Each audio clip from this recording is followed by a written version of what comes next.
હનુમાનજી કહે છે તું મારી સામે જો વિભીષણ, હું આવો પણ મારા ઉપર કૃપા કરી રઘુવીરે.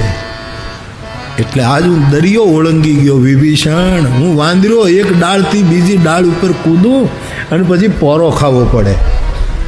પૂછડું આમાં હલાવી લઉં, થોડુંક હિંચકી લઉં અને જેમ પેલું ઘોડું ખખેરો કરી લઈને વળી પાછો એને સ્વસ્થતા આવી જાય એમ ડાળ ઉપર ડાળ કૂદનારો. શાખા મૃગ કી બડી મનુસાઈ, શાખા તે શાખા પર જાય. પણ આજ મારા ઉપર કૃપા કરી રાઘવે.